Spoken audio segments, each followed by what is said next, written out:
Hey, what is up guys, welcome back to a tutorial on rails. Actually this time we're making some rails and we're moving them in a really kind of smooth manner, in a linear manner as well. You get to choose which one you want.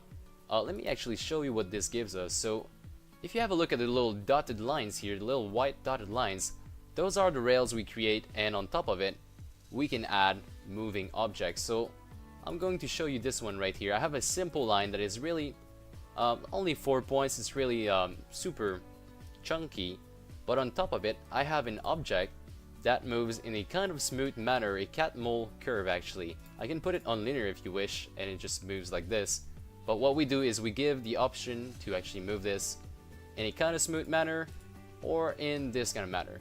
We also have some more options just like ping pong effect, so when it's done running it actually goes back in the other direction. It just plays like this. You can also do a lot more with that, just like cameras. I have this camera right here, it's not currently playing, so I'll just play this again. But as you can tell, we have a rail for the camera as well. It moves the camera, it positions the camera. Right now the camera is on linear, so let me just change that to cat mole. And you can feel it, it's way more smooth. And you can have some nice animation going on here. So there's a lot of things. This is in the engine right now, this is not in the editors. You're going to be seeing this in your actual game. And there you go guys, so without further ado, let's get right into it. Alright guys, so as always, let's have a look at the current scene. We have a scene with just assets on it. There's nothing else but asset. There is a camera and also some kind of player, but we can't really move it right now because I don't really have any other script to move it. But as you can tell, what we really want to do is have some kind of rail going on in the scene, and then maybe just create some kind of pathway that an object can follow. That object could be a camera, it could be a just a spell effect, could be really anything. You can put your player on that and have your player follow the rail. So let's get started right away. What we're going to need to do is two different scripts actually. We need a script for the rail and a script for the person that moves on the rail. So I'll just go ahead and create a quick script folder on my side. I didn't have one, and then I will do a script called rail. I'll open this up inside of Visual Studio, and now there is a lot of things to do in here guys, so just bear with me. We are going to code quite a little bit actually, and we're going to start simple by doing linear interpolation, and once we're done with that we're going to move on to cat mole lines. So let's go ahead and get started. So if we were to create a rail really quickly, I'm going to create a new empty game object. Name it rail, move it at the origin of the world, so just in the center here, and then I will create a, say, just a sphere. Again, well, what I'm going to do with this is call this node, and I'll just drag and drop it under the rail, so now it's the children of the rail. I don't need the collider, I don't even need the mesh renderer, but right now I'll just leave it on so I can see exactly where they are. Eventually I'll have to turn this off though. So we've got my my rail, which is at the origin of the world, and then there's this node. What I'm going to do is just place it exactly where I want my camera to go at. So maybe just right about here, then hit Ctrl-Shift-F. It's going to align the node with my view. I'm going to duplicate this by doing a Ctrl-C, Ctrl-V, and say move over here, Ctrl-Shift-F. And I'm going to do that a few times so I can actually have, you know, a rail going on, an actual list of waypoints. And something like that. And we close in by looking at the player, just like this, why not? Okay, so we end up having a rail. Now, right now, nothing really works. We only have like a floating sphere and it looks a little bit weird. But here is what we're going to do. We are going to drag and drop that rail script we've had and just put it right here on top of our rail, our original object, the one in the center. Now make sure you open it, and we are going to go ahead and just draw something in the editor actually. So to use the editor, we'll have to include Unity Editor, and then down here I'll create a function called onDrawGizmo that you gotta be writing this exact same way.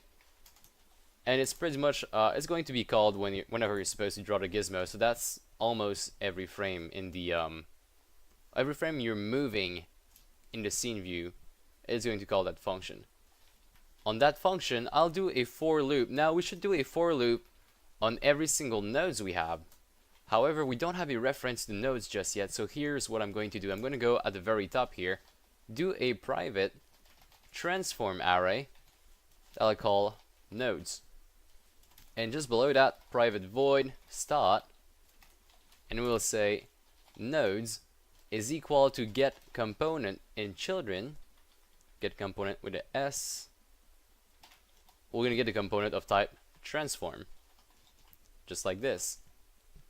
And then we can say for int I is equal to 0 as long as I is smaller than nodes dot length minus 1, actually, because we'll stop one prior, and you'll see why in a moment.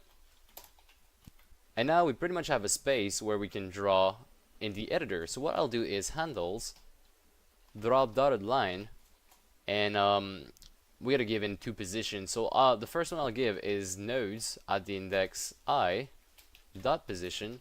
The second one is going to be nodes at the index I plus 1, and that is why we stopped one prior, so we don't overflow that array. We also give it a size, so here we go. Now we should be good to go. Let's have a look at this. It does not work, and the reason it does not work is because it really can't find the array. The start is never ran. So to fix this, I'll go at the very top here, do a execute in edit mode, and the start should be ran.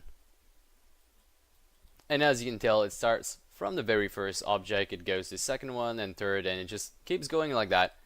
And something that we might forget though is that they also have a rotation. So as you can tell, the forward of that sphere is looking towards the center. So whenever you're moving your camera, this is going to be something you need to understand.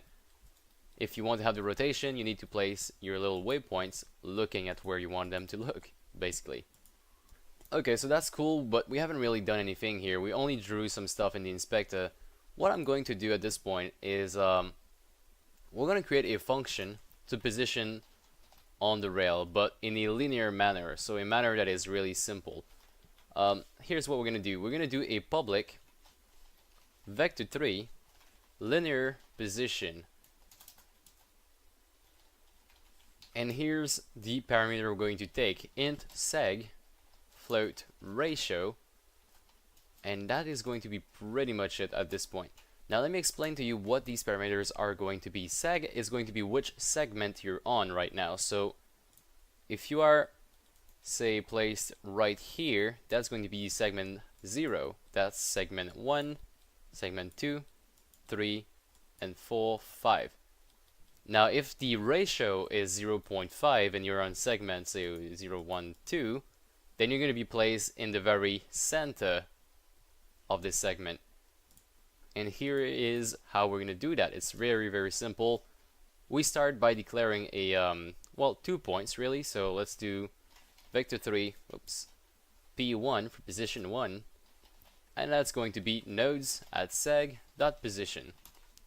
Now vector3, p2, is pretty much the next one. So +1 dot position. And finally, the return value is a vector3 dot lerp, and we lerp between p1, p2 using the ratio float. And that's really all you need at this point. That's the simple lerp we do. And we're also going to do the rotation just down here. So public quaternion orientation. And for orientation, what exactly should we be taking in? We're going to be taking in the same exact parameters, so in segment and float ratio. And we'll do, instead of doing P1, we'll do quaternion Q1 is equal to nodes seg dot rotation, and just below the exact same thing, but it's going to be Q2 and segment +1. Now what we return is the quaternion dot lerp in between Q1 and Q2 using ratio, of course. So we've got our linear position, we've got the orientation, but those are public field and they're really not moving anything right now.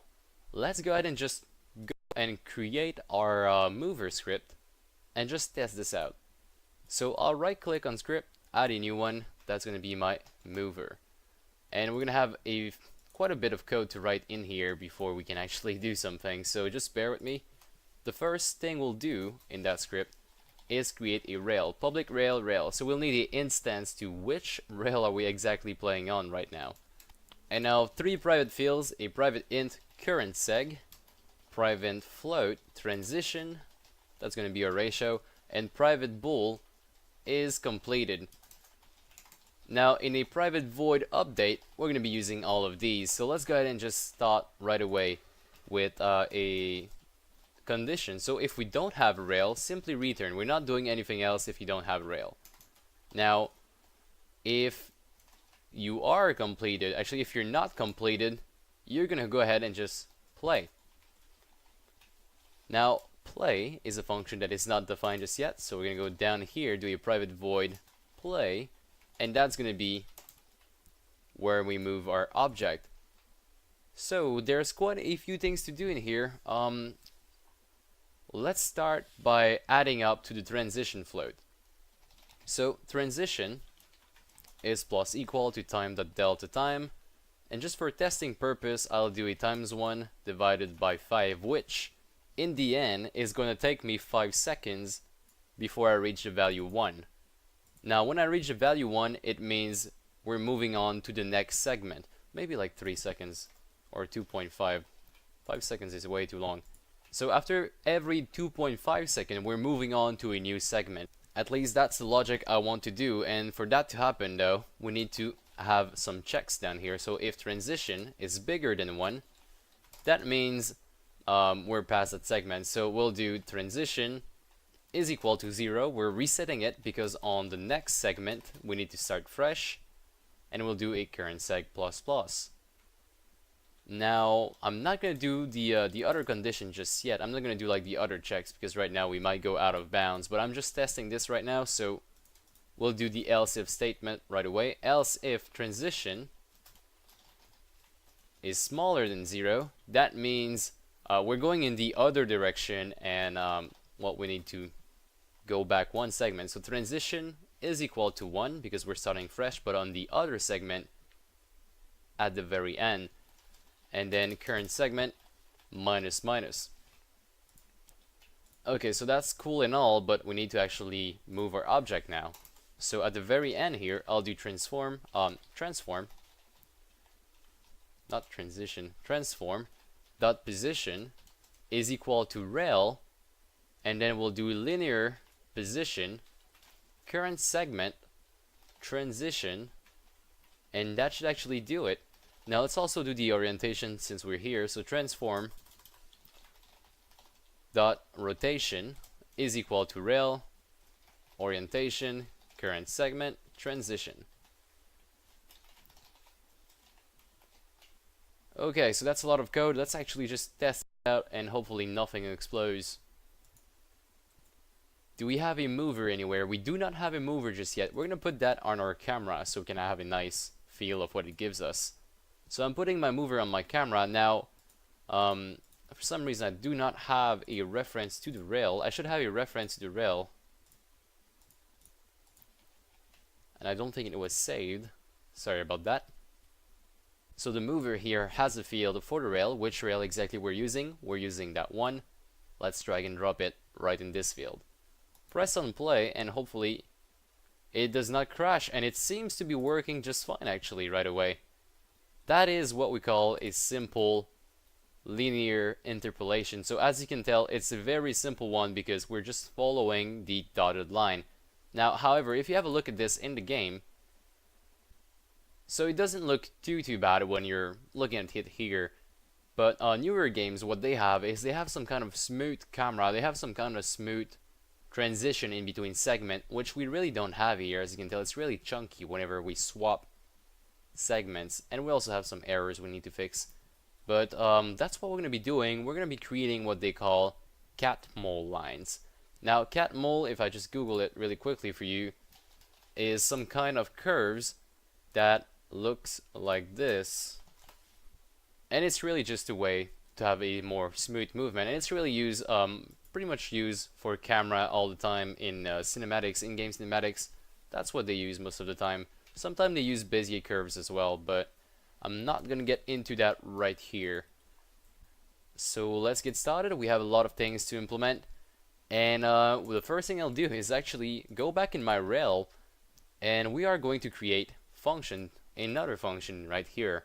So we have the linear position, and this time we're gonna have the cat mole position. So public vector3 cat mole position.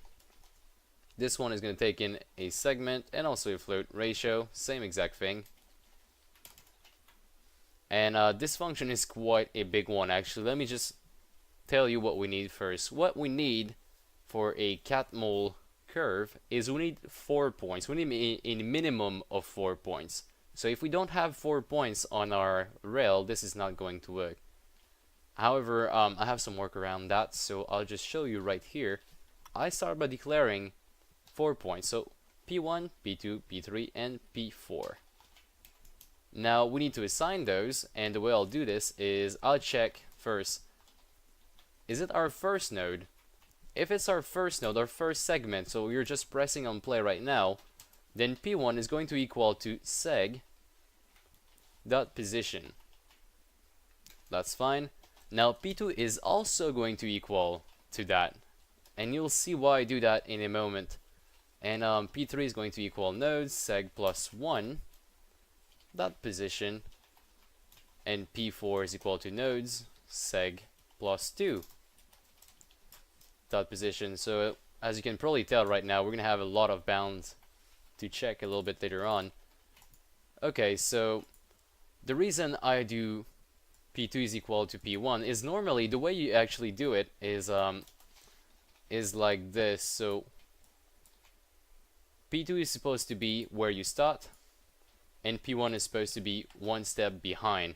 However, if we're on the first node, we don't really have index -1. So what I'll do is I just put the two first on the same, and it works perfectly fine.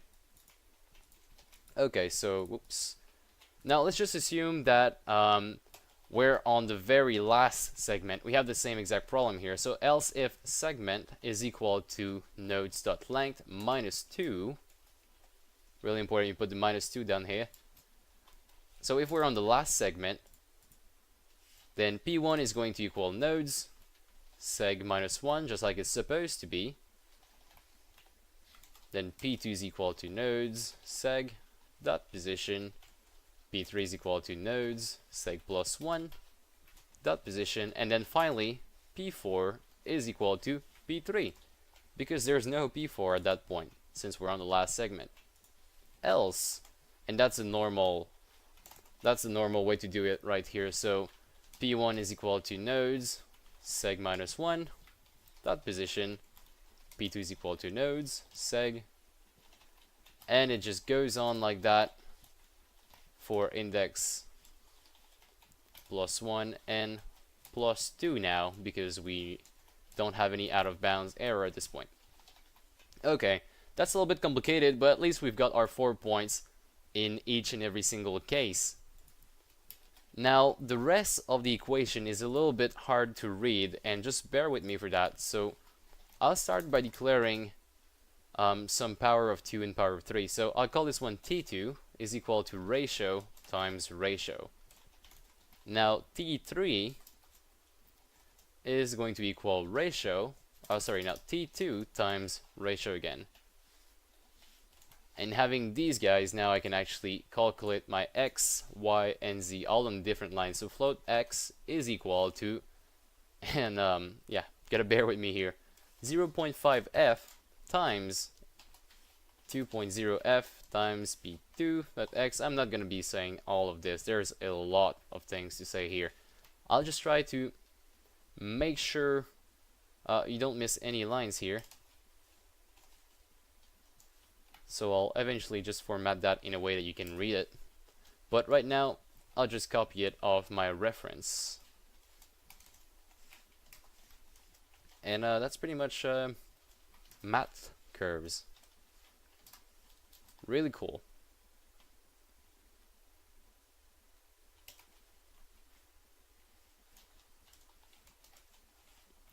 at least with this we can have some kind of like nice smoothing at the end, which is better than Bezier actually. I tried Bezier curves, but those are not really what I wanted in the end. But these kind of curves, they really help me have the right feel with the camera. So where was I? P2x minus 3.0. We'll only have to do this once, then we'll do a copy. Don't worry about that. Okay, so something like that. Let me just format this in a way that you can read it. So we'll just start here.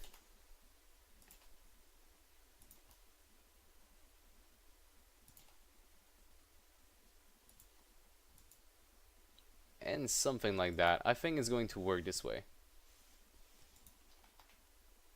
Alright, so once you have your X, you just duplicate that for the Y. And also for the Z.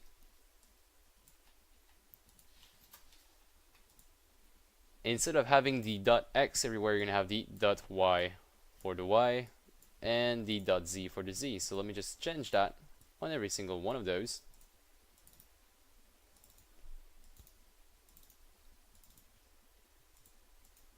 And here we go. Finally, the Z.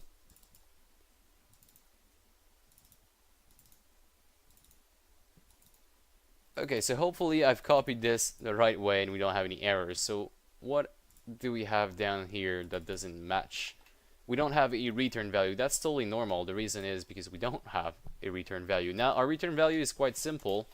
We return a new vector 3 with x, y, and z. And that should be pretty much all we need at this point. If everything was typed correctly, we should now have some nice cat mole positioning. And we're going to try it right away actually, just to make sure we don't go any further with bugs. So I'll go back in my mover script. In my rail, I'll do a cat mole position instead. It's the same parameter, I can just leave it like that and go back in my game. Now I seem to have an error down here. Do I have any error? I don't think I do. So we're going to go ahead and just try to play this now. Have a look at this. So as you can tell, it's a lot smoother. Now the orientation could use some help, but the position at least is really smooth, and you can tell that it's going off the track here. Still having some problem with the fact that it just stops at the node.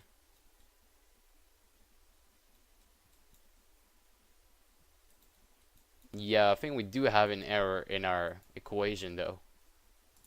But it's getting a little bit better. I'll just double check it really quickly and I will come back to you. Alright, so it was right here. We've got an error with the equation. So here is the problem. Right here I've written T2, so this one is a little bit hard to spot. But you're supposed to multiply that by ratio instead. So the first one, the first T2 everywhere is going to be ratio. Now it's the same thing for down here and also down here. Hopefully this fixes pretty much everything. I've also redone the format here, so if you guys want to do that too, it's a little bit more readable depending on how you read code, but for me it's a little bit better, so I'll just leave it like that and just reformat the whole thing. Hopefully you guys are going to be able to read this without any problem, even though I know it's a real big pain to just copy that. Okay, so let me just do that final one and then we can move on to testing this out.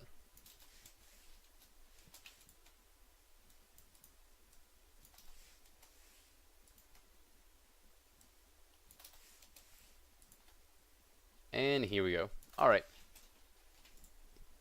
This is better. Okay, so hopefully it doesn't still have that little chunky thing going on. Oh, and it does go a lot further on the rail now. As you can tell, this is super smooth. You can't even tell. The only reason you'd be able to tell that you're hitting a waypoint now is because of the orientation. Let's have a look. This is super smooth. This is great actually. Already a lot better. Now what you could do to remove that little effect we just had is you can definitely just take off all the mesh renderer, so you don't really see the sphere anymore. That's fine because you can still see the little dotted line. Okay, so that's cool and all, but we do get an error at the very end. If you guys remember, we get an error because we go out of range, and that's totally normal. So what I like to do is add a few more functionality to our mover. Functionality, just like a ping pong effect. So when it's done doing the whole course, then it starts over again, but in the other direction. And also just having a reverse button, so we can just decide to go in the other direction. That could also be very cool. So we are going to go ahead and just code that, but we'll be coding that inside of the mover. But before we move on to the mover, I'm just going to create another function up here that is going to just call either one of those depending on a parameter. So what we're going to do here is just a public vector3. I'll call position on rail, takes in the segment, takes in a float, and also takes in a play mode. Now play mode does not exist just yet, and we are going to create a enum just at the very top here. So public enum play mode, and we're gonna have the linear and also the cat mole. A little bit later on, if we want to add the if we want to add the Bezier curves, we can also do that. And that's all we need here. So we declare our enum, and in the parameter we're gonna add play mode mode. Okay, so this function is really simple.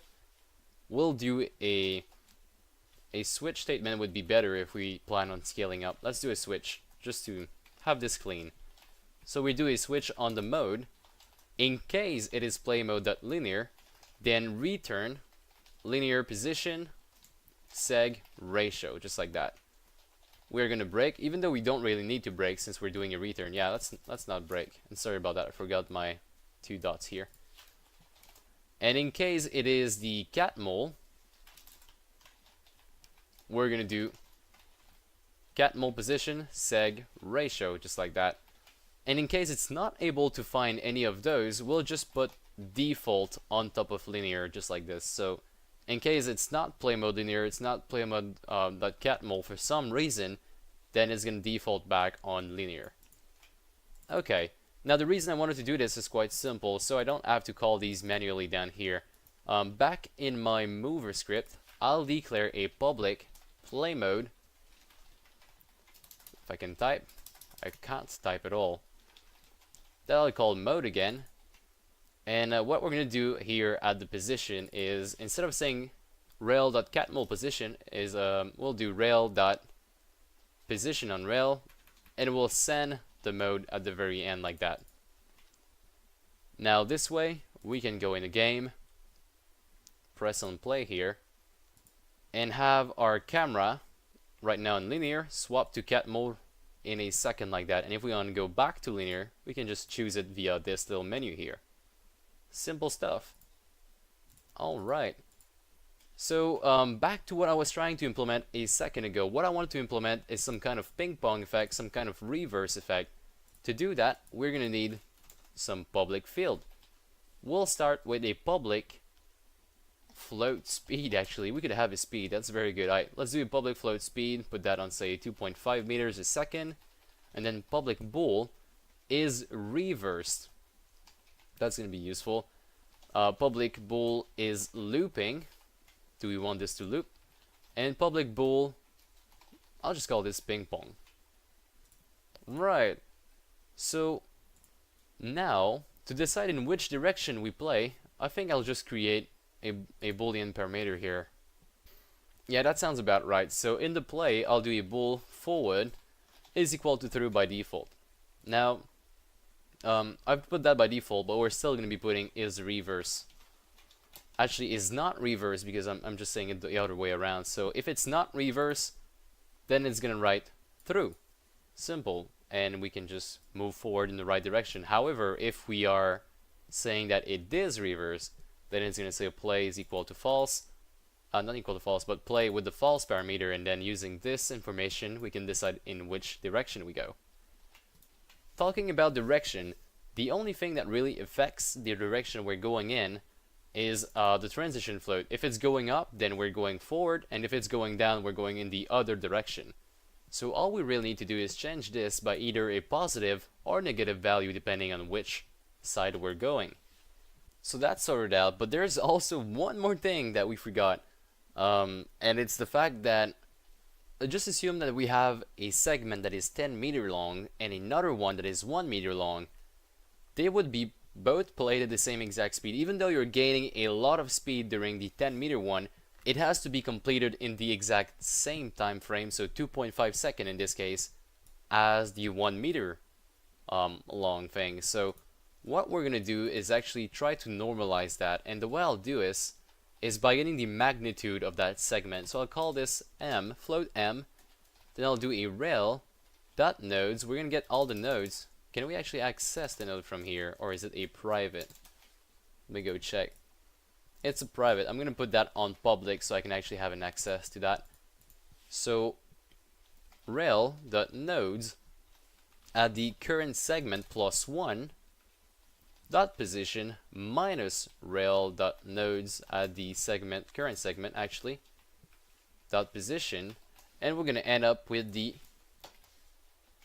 vector in between them. Now with that vector we can do a dot magnitude to get the length of it. This way we now have the length of the vector, so we have 10 if it's 10 meter long, we have 1 if it's 1 meter long.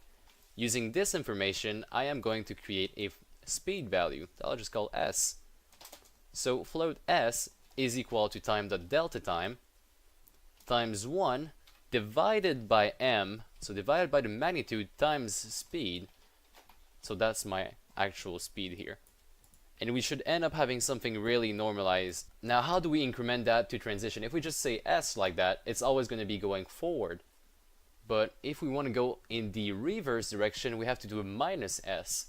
So here's what we're going to be doing. We're going to be doing a ternary operator. So transition is plus equal, and then we check. Are we going forward? Did I write that wrong? It's missing an R. Okay. If we are going forward, then if that's true, we're going to add up s, and if it's false, we're going to add up minus s, just like this. That's a little bit weird. I'm going to format that a little bit better so you can see. Here we go. So this way it should actually work just fine. Let's give this a try. And it might actually crash. Well, it's going to crash again because we haven't checked the bounds, but as you can tell, it's going at a very slow speed, 2.5 meters a second. If we just bump this up here, it goes faster. And if I was to toggle the is reverse, as you can tell, it's going in the other direction now. We could add the cat mole, play around that a little bit, speed it up, reverse it, and we have all the information we really need at this point to create the rest of our system. Alright, so let's have a look at these if. If transition is bigger than 1, then yep, we swap segment. However, if we're on the last segment, so if current seg is equal to rails.node.length minus 1, that's the last segment because of course the array is 0 base and the length isn't, so that's the last segment. If at the last segment we decided we're looping, so if is looping, then we do something. If it's not looping, what we're going to say is simply is completed is equal to true, and we stop here, so we do a return statement. Now, however, if we are looping, we have to check one more thing. So if we're looping and we are doing the ping pong thing, then we are going to just reverse our value. So transition at this point is going to equal 1. Current segment is going to equal the last one, so rails.node.length minus 2, actually this time, not the last one, the one prior to that, because it's the segment. And then finally is reverse is equal to is not reverse.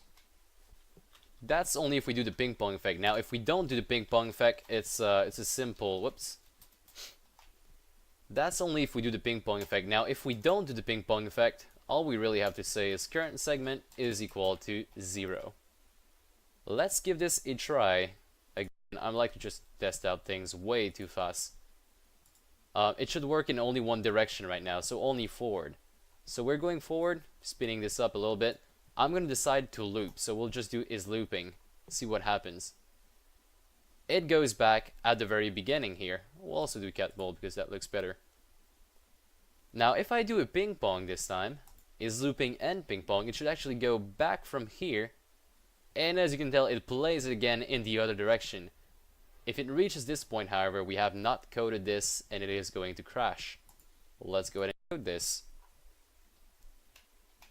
So what I feel like doing is just grabbing this old if statement that we've made right after the current segment plus plus and just pasting it down here because it's really similar. In fact, it's the same thing, we just reverse some value. So if current segment in this case is equal to -1, because it's at this point we're at the segment 0 and then we do a minus minus, which puts us out of bounds, so we have to do something at this point. Okay, so if we're looping and we're doing the ping pong, transition is going to equal 0, current segment is going to equal 0 as well, and its reverse is being reversed, of course. Else we're restarting from the very last point, so that's rel.nodes.length -2. Something like that. Okay, is this going to work? Hopefully everything is going to work and we can have a nice little rail system. So let's play this, increment the speed. I'm going to say that it's going to be a looping and a ping pong effect. So when I reach the end, it should start over again. And it does. Same thing on the other side if everything was coded properly. And it start over again. Now I'm going to remove is ping pong so we can actually just end there and have a look at our character in slow motion.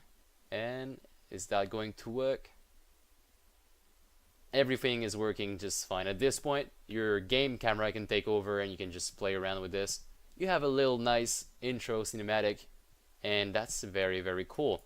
Now remember that I've put a camera on this. It could be pretty much anything, so just assume you want to have like a little effect around your player. You can also do that with little effects. Now I don't really recommend that because, you know, the cat mole function was a little bit heavy. I'm not going to lie here. There's a lot of calculation being made, but still you could be doing that around your player. So let's just give ourselves a small example here. I'll create just say a effect rail, put that as the children of my player, and I'll just center everything around him, really reset that at the right place, and that is the very first waypoint, as you can remember. So let's just move that here, create a empty game object beneath that guy, and also add the rail so I can see it right away. So that's cool here, move that there and there. Oops.